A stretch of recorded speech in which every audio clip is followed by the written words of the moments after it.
You will recall that some time ago in this rambling meander I mentioned there was a trading port which is Iron Age and Stone Age. Well, I'll show you that later, but I've just come across this which I'd completely forgotten about. This is called Quarry Pond. Now, it's a much more recent addition. It's a man-made pond, so between sort of 1840 odd to the latter quarter of the 19th century, the ironstone that makes up the headland, which is why sometimes you'll see the soil has a red tinge to it, and the water certainly has a red tinge to it, were mined from here. You saw the dock back at Madderford Spit by the beach huts called Holloway Dock. It was named after a local trades merchant, Mr. Holloway, who created a company called the Hengistbury Mining Company. Now, he used to transfer coal from Southampton, about 35 miles east of here in the Solent estuary, to Christchurch, which is the other side of the harbour that we've been walking along the side of.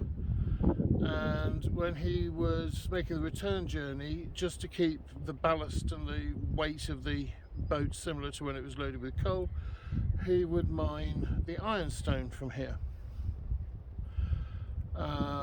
When the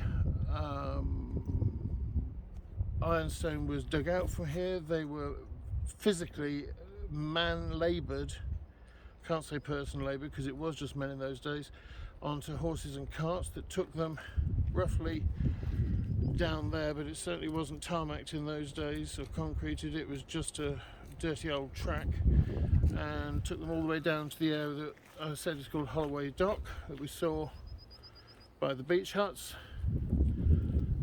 They were loaded into little barges that were sail powered, no motors or engines in those days, which took them on to the other side of the harbour to Christchurch, where obviously there were the coal was used for domestic and commercial heating and energy production, and the iron was then used for smelting. Now, towards the end of the 19th century, because they realised that this quarrying and mining was actually posing a severe threat to the long-term viability of the headland, a dam was created at the northern end to try and reduce the erosion taking place on the head, and to prevent silt from washing down into the salt marshes below, which is roughly where the trading port is, which I will show you a little later on. So this was fully enclosed in 1976 and is part of the SSSI that is the headland. There's a wonderful, this is actually fresh water, it's not salt water. It was originally salt water, but since the dam was put in, it's actually developed over the last 45-50 years into a freshwater pond. It's a very valuable habitat.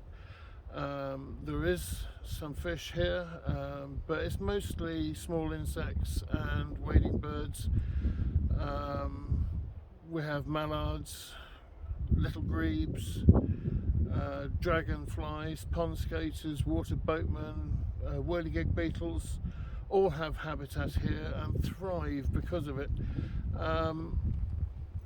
It's wonderful here in the summer when it's really hot, because you don't get midges, because of course the dragonflies and the damselflies all prey on them, and on mosquitoes as well. Very important food source, these little insects, for the sand martins and the swallows that also inhabit the area. It's truly beautiful.